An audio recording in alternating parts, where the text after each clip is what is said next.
dari kelompok 1 dan kita akan menyelesaikan tugas dari UMKM dan koperasi, yaitu mewawancarai Mochi.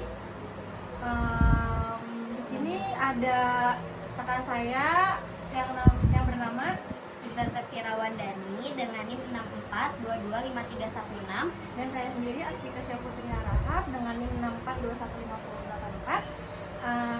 Dan di sini kita akan mewawancarai salah satu narasumbernya, yaitu Kak Tiara. Silakan. Nah, ini salah satu narasumber kita di Mochi, dan di sini kita akan berbagi nih Kak, cerita gimana sih Kakak pengalamannya buat menjual Dari awal gitu dari ya. awalnya merintis Mochi usaha ini. ini. Ada beberapa pertanyaan dari kita kayak gitu Kak. Halo, saya Tiara.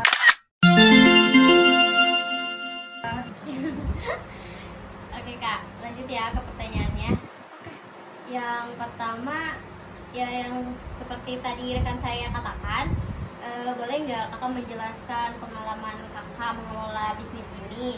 Nah, khususnya dalam produksi mochi ini ya Kak. Nah, bagaimana sih proses awalnya sehingga kakak bisa menjadi seperti ini gitu ya? Awalnya kenapa bisa jualan mochi itu coba-coba. Kan lagi viral tuh tahun lalu, banyak di TikTok tuh saluran untuk resep mochi. Awalnya nyoba-nyoba doang, enak, ditawarin ke temen. PO dulu sistemnya. Sistemnya PO setiap seminggu sekali. Terus ada yang nambah mau 2 minggu sekali, 3 minggu sekali, sampai akhirnya jualan di CFD.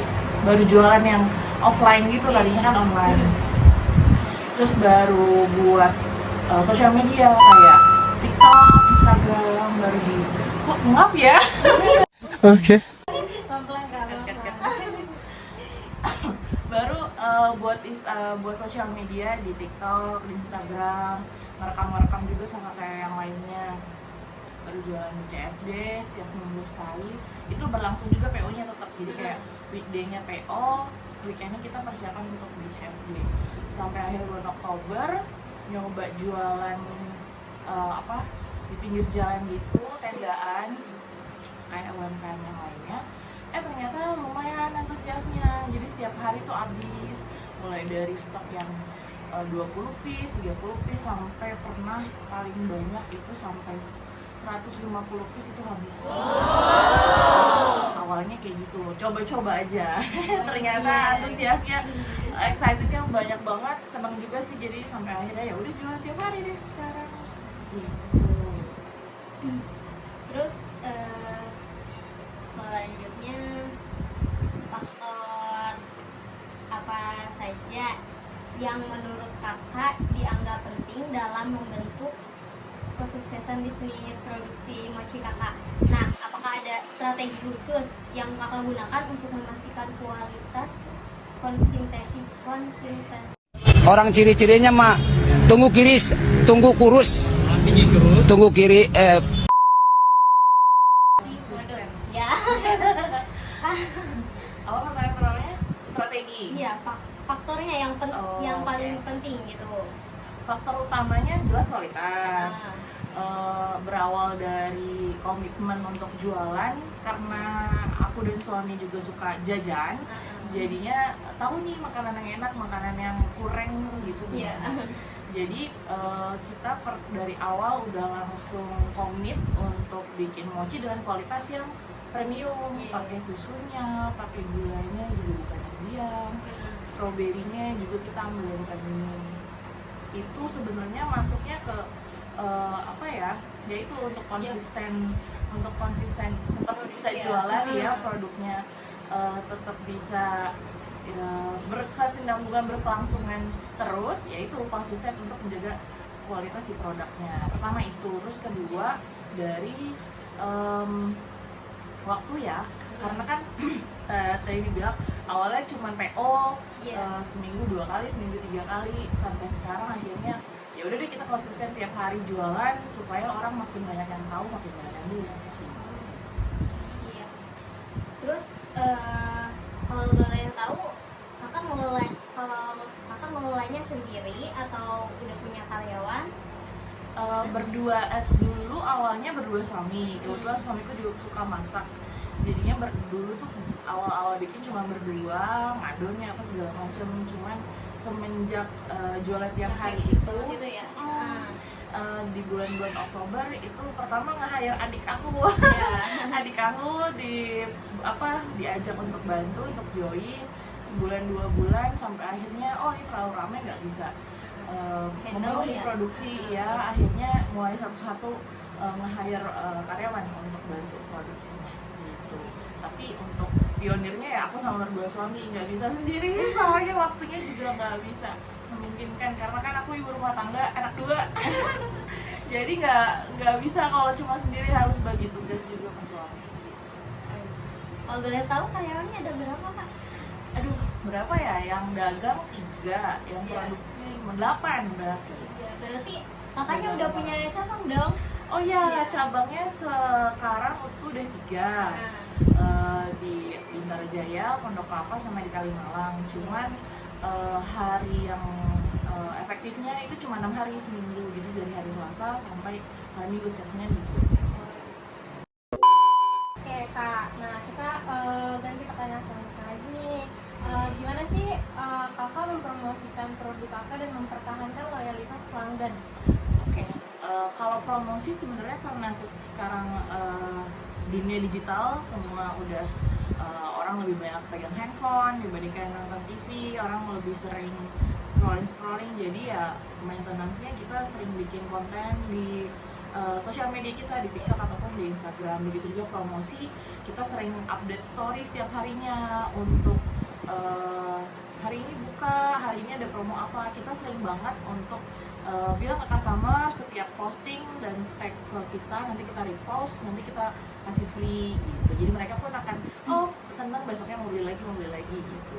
Untuk loyalitas sebenarnya aku sering bikin Q&A juga, jadi kayak engagement-nya terikat terus. Jadi kayak nanya nih mereka tuh sukanya istilahnya promonya apa, terus sukanya, kita tuh pernah bingung bukanya mulainya jam berapa karena ada beberapa yang karyawan pulang baru maghrib baru bisa jajan, ada juga anak sekolahan mintanya bukanya siang. Jadi kayak gitu tuh untuk mengikat si customer juga tuh kita perhatian juga ke mereka.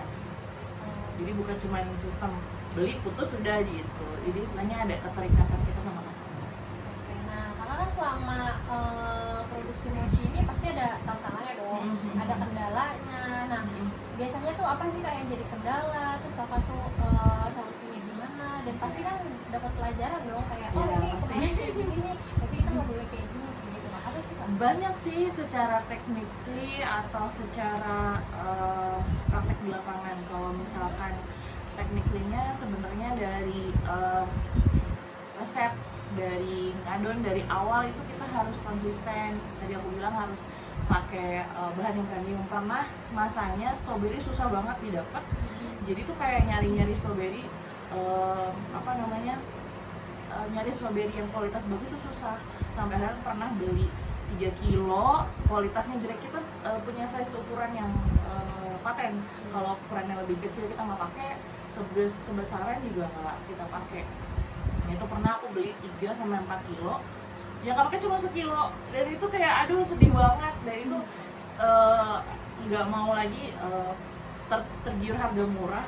Ada strawberry murah segala macam, ada temen rekomen ternyata nggak sesuai gitu. Terus kedua, dari praktek di lapangannya seringnya ini nggak dibolehin jualan. Kayak kemarin di CFD itu digusur, udah nggak boleh lagi. Terus kemarin di kantor kecamatan juga pas pemilu itu disterilin gedungnya, jadi nggak boleh jualan lagi. Padahal itu cabang keramik kita so far yang tadi aku bilang 1 hari bisa habis 150. Cuman semenjak itu ya udah kita cari lagi tempat mana yang crowdednya sama, yang bisa kita buka lagi gitu cabang. Jadi nggak harus saklek harus di situ gitu, kita cari lagi tempat mana yang belum banyak jual mochi. Karena kalau ngeliat emang rezekinya beda-beda ya, cuman dalam hati kalau memang ada yang jualan mochi, walaupun aku tahu kualitas mereka lebih kurang dari mochi aku aku nggak mau jadi saingan, mendingan cari tempat lain atau agak jarak sedikit gitu biar masing-masing punya rezekinya aja. Nah, ya kan Kak, gimana nih cara menghadapi persaingan dari produsen lainnya, kan mochi banyak nih gitu kan, terus kayak yang menonjol nih Kak dari mochi Kakak tuh apa sih, kayak oh ini beda nih karena mochi ini gitu. Pertama dari variannya itu aku ngegali terus, ada yang baru lagi karena yang dilihat karena yang dilihat dari UMKM lainnya itu biasanya variasinya terbatas, jadi untuk pembelinya mungkin kurang. Terus kedua, karena wah mochi ini punya tagline affordable premium mochi, jadi sebisa mungkin terkadang tuh aku bukan cuma nyicipin mochi-mochi UMKM aja untuk studi banding, cuman aku juga beli yang di mall kayak mochi-mochio, terus yang di Aeon juga aku pernah coba. Jadi untuk istilahnya merealisasikan orang-orang yang nggak mampu atau yang lebih kaum mendang-mending nih, mendingan beli yang murah aja tapi tetap enak, kayak gitu. Jadi untuk strategi marketingnya dibandingkan yang lain, yaitu tadi variasinya lebih beragam, sama untuk dari segi UMKM tapi tetap kualitasnya bukan UMKM gitu, yang sedikit mendekati dengan kualitas yang di mall gitu, yang high end punya lah gitu. Cukup sih kita pertanyaannya, makasih banyak ya Kak udah berbagi ya kan, siapa tahu nih Kasih kita juga. next kita Iya. bakal buka usaha lainnya gitu, tapi Jadi dengan terinspirasi strategi- gitu ya. strateginya udah di oke gini kita harus kayak gini. Iya. Terima kasih juga sebagai memberikan kesempatan sebagai narasumber. Yang penting sebenarnya kalau untuk buka usaha, disiplin, konsisten, sama istilahnya ya tanggung jawab sama apa yang udah dimulai. Karena ada beberapa yang ketemu dengan masalah udah mundur duluan atau udah males duluan. Jadi sebenarnya tantangan pasti akan ada, bukan cuma di usaha, di kehidupan juga ada, tapi gimana kita caranya untuk tadi nyari solusi. Sekian wawancara dari kita, dari narasumber yang pemilik mochi. Kita ucapin terima kasih. Assalamualaikum warahmatullahi wabarakatuh. Yeah, yeah.